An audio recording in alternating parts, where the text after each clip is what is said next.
Hey guys, welcome back to Farmstead Forge. So everybody has that little escape that they need to do. Maybe it's fishing, maybe it's going for a ride on your Harley.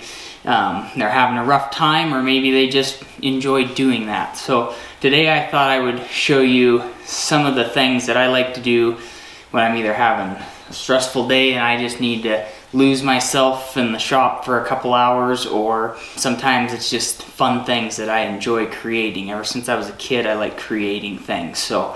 And this week has been a little rough. My kids have been at each other, everybody's been sick, and so it just kind of reminded me of doing this video because I've kind of wanted to do it for a while. I just hadn't had the great opportunity. So I thought I'd go through and show you some of the works of art that I've done over the years, some of my favorites, ones that I've kept, and I hope you enjoy it. Of course, everybody's seen my video probably on these pie plate flowers. These are one things that I sell a ton of. So actually just the other day I kind of had a rainy day, cancellation day, and I put about $1,000 worth of inventory on these guys. I don't do a ton of that anymore, but they're pretty fun to make and people really enjoy them. So this is a massive grasshopper I made. I probably kind of ruined this old pipe cutter. This came from a property cleanup job I did.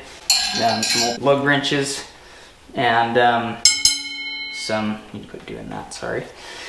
rafts that I had laying around, some great big nails, small nails for the antennas, and I just kept that one because I thought it was pretty cool, pretty fun to make.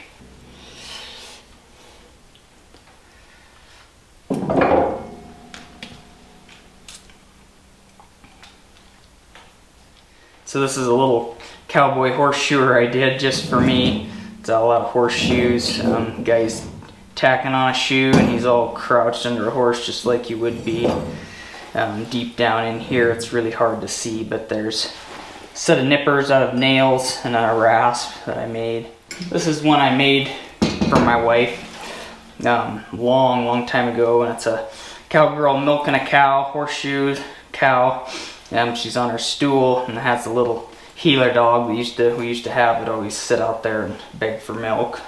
We got the bell under her neck, the bucket, milk bucket, tail, just kind of fun stuff. These are my bucking bowls. I haven't made a lot of horseshoe art for a long time, but I used to make these for charity auctions and wine racks, and they always did really good. I just don't have time to make them. A few bull riders have gotten them from me. They're just pretty fun to do. You can tip your horns everywhere just like a bucking bull would have, you know, messed up horns. So those are always a blast to do.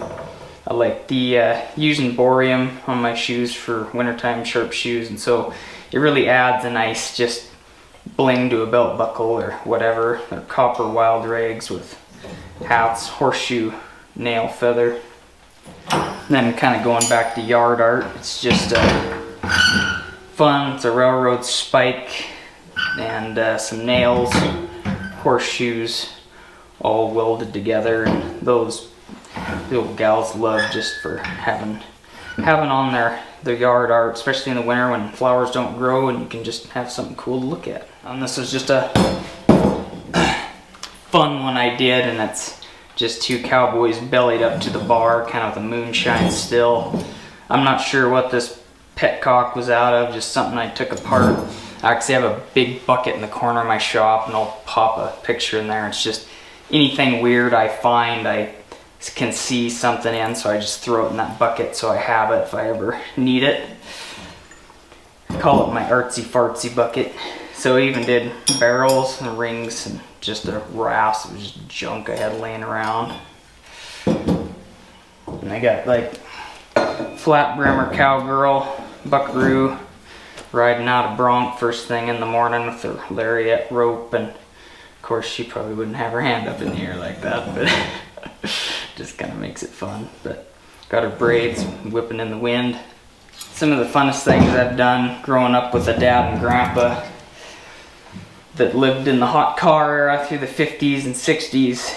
You know, they were always hot rod and stuff, and so I grew up always working on cars and stuff, and so I've always enjoyed cars and chopper motorcycles. I'll never have a chopper. I just have I guess been fascinated with the craftsmanship that goes into some of them.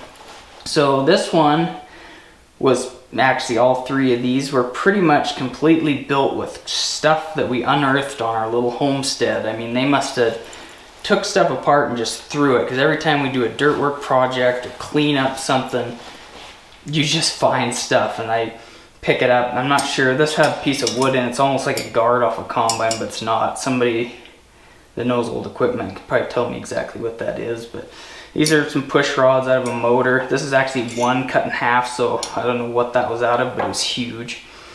And some cool like Champion spark plugs and an old Castle nut for the air cleaner.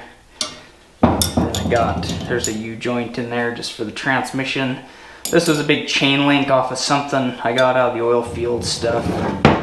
It's an old tip off a guard for the combine guard for the tailpipe. Great big old nut on there. Of course, it's a chain drive.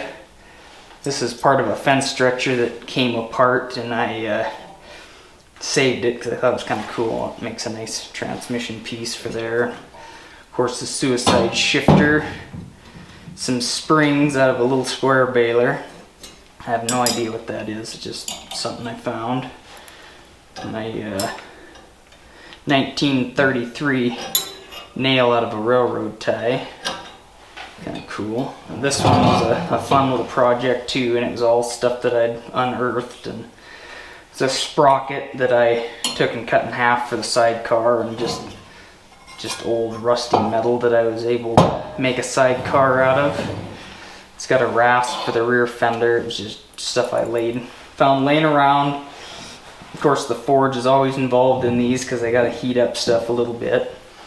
Some old John Deere chain. This is an old oiler that I found, unearthed, and cleaned it up a little bit and welded it on.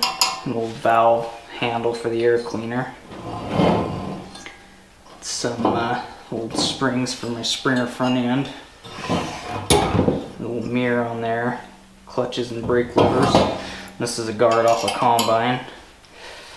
Actually works perfect because it has a gas cap on it.